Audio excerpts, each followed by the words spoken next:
Hi, Rebecca. Hi, Dureyea. How are you? I'm wonderful. How Are you excited? I'm pumped. A little Awesome. nervous. Why are you nervous? I'm just not usually, on this side of things. Right. But it's just me.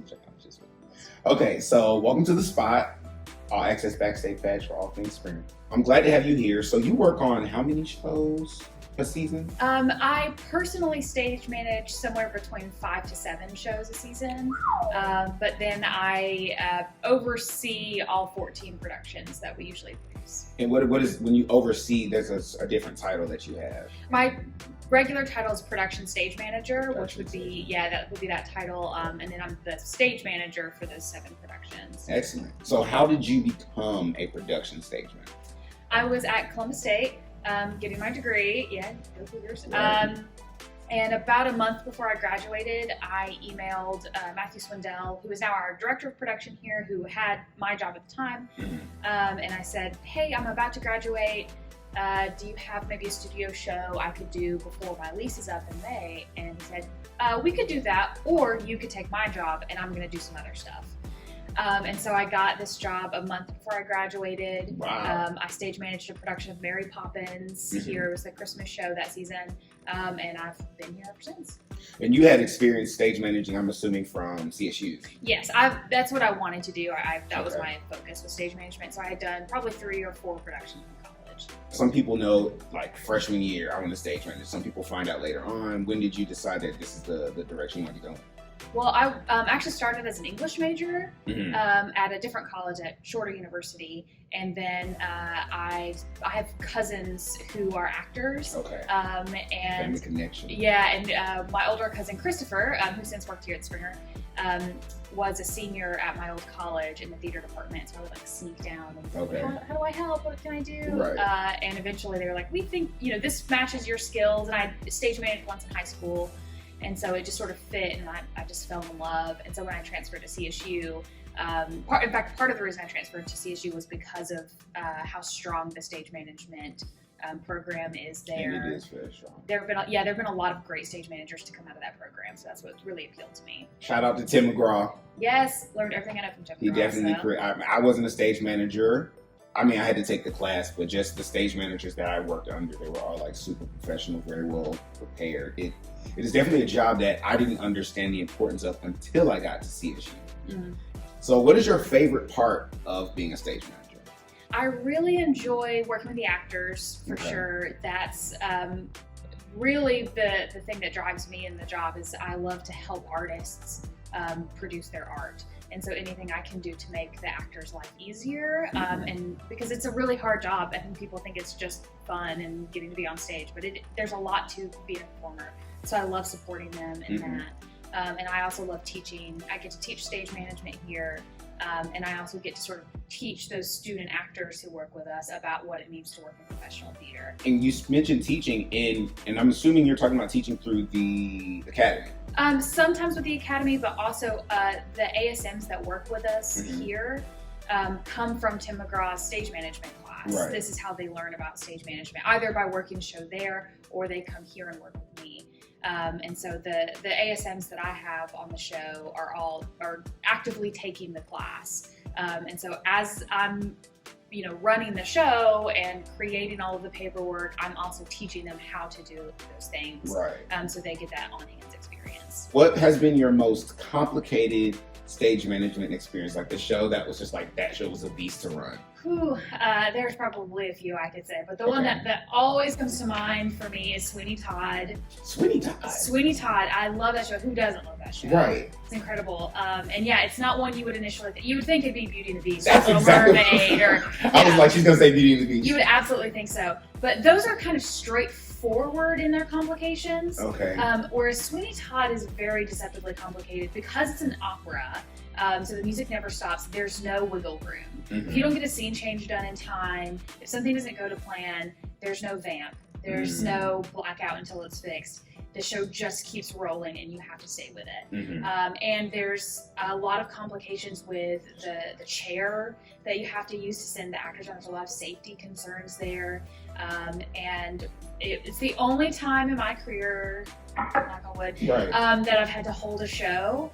Was opening night of Sweeney Todd here. We had to hold because the barber chair wouldn't attach to the platform correctly, and so we had to stop the whole thing. And did you fix it during the rest? I'm assuming the rest of the run went better. Yes, I was holding my breath every single night, but but that was a huge learning experience for me, because that's the big fear. Other than someone getting hurt, obviously the big fear is, will the show stop? But now that I've experienced it and I know how to deal with it, everything's easy.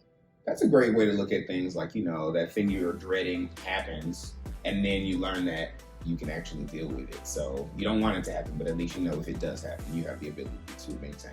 This is maybe a more complicated question, and you can summarize it if you want, because it's going to be a big one. What does your job entail?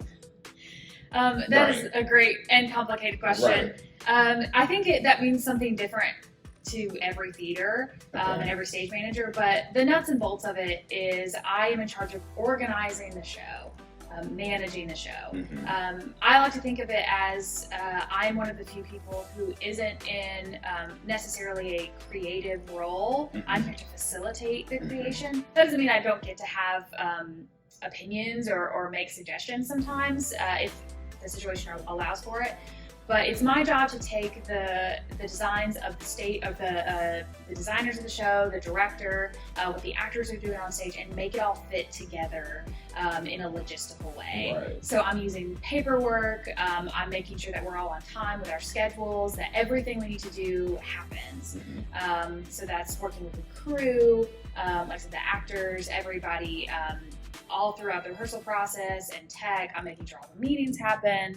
Could you just list off a few things that would happen in a day, one day, a typical rehearsal day of the things that you would have to do, like before, during, and after the rehearsal? So the first thing I would do is just make sure everybody has access to the building, that doors are unlocked, lights are on, temperature is good, all that sort of thing. I have to look at the schedule that we're gonna do that day, make sure I know who's gonna be here, what props do we need, what scenic pieces do we need. Has something come up that day where the schedule has to change for whatever reason. And then once we hop into it and rehearsal start, I make sure that everybody is there. And then as the director is blocking a scene or the choreographer is working, I'm taking notes in my book, in my script, to sort of keep a log of what the show is. To make sure that when we return to that scene the next time, we're doing everything we said we were going to do. Right. And I'm also, especially now during COVID times, I'm also doing a lot of sanitization of props during the rehearsal process, making sure that everybody is wearing their masks and following all of those guidelines. I will be on book, so if an actor forgets their lines, I'm here to tell them what they need to say. And then we also keep a report of every show, so I'm saying who is here, what happened, are there any notes for the designers, anything like that we send out at the end of each rehearsal. And that's just a rehearsal, okay? Yeah. That's an easy day. Right, that doesn't include like anything that goes wrong, tech, and then actually running the show, which is, explain what running the show is for people. It's a lot of the same things in the sense that I'm making sure everybody is there. I'm keeping us on schedule with the things we have to do before the show, like mic checks, fight calls, any touch-up rehearsals we might need to have on choreography. And then I'm telling everybody, okay, it's 10 till places, it's 5 till places. Okay, now it's time to start the show.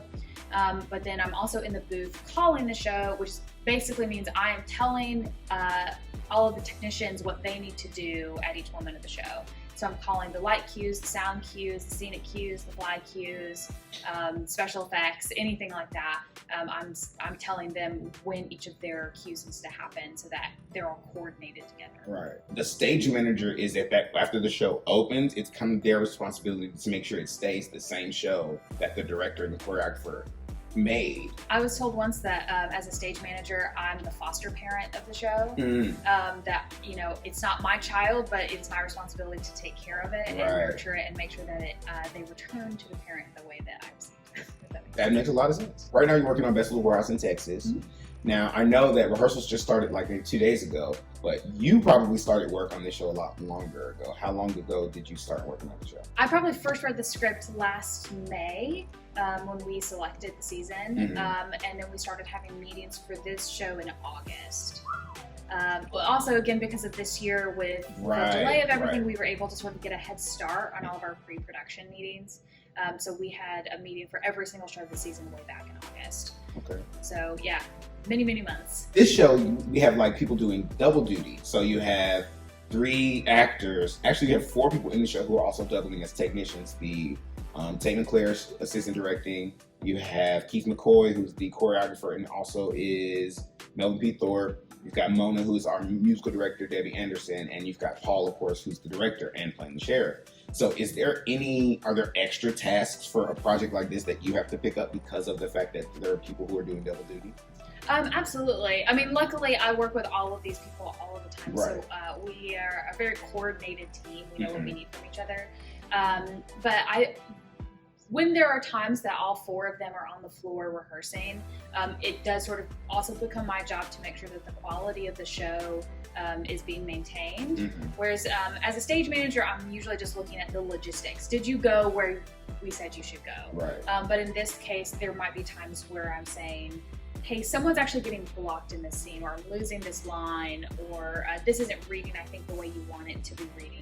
So it's just kind of a heightened step of that, where I'm just connecting with Paul and with Debbie and Keith on maintaining what I think their vision is, a little further than I maybe would in a normal situation.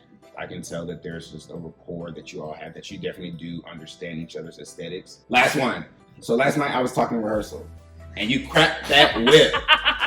You know what I'm saying? And I love that, because I think it's really also an important part of understanding that it's also the stage manager's job to make sure that everyone is maintaining a certain level of professionalism, and when you're dealing with other adults. So what is your process when it comes to those kind of things, about having to make sure that actors, behave? That is a really easy trap for stage managers to fall into, where you get sort of obsessed with locking down on the rules of rehearsal, keeping everybody quiet and cute and focused, and you kind of become a drill sergeant. But I think I always look at it from a really empathetic point of view. I'm thinking about, are you enjoying rehearsal, but also are the people around you enjoying rehearsal, and are we being productive? Because I don't want to waste anybody's time. Right. And also from a teaching point of view, where we do have students in the room who are learning about how to be professionals. So I have a really heightened expectation of what I want of my professionals in the room, because those people are looking at professionals in the room to go, okay, this is how I want to act in a rehearsal. Right. So I'm thinking about that a lot. But when I have to address things like that, I come at it with a sense of respect, I think, is the difference between how I handle it and maybe some other younger stage managers. When you're first starting out, it's easy to sort of get into that area where you make people feel disrespected when you get onto them. And so I learned very early on how to steer away from that. So what would you tell someone who was thinking about becoming a stage manager, or just maybe had some piqued interest? It's definitely something that you can try out. If people are interested in volunteering here to try out stage management, or try out being an assistant stage manager, my email is always open. I'm happy to help people explore that option. Right. And also, I tell this to anybody who wants to work in theater. If you want to work in theater as a professional, you have to love it, and you have to love it more than anything else in this world, because it is hard.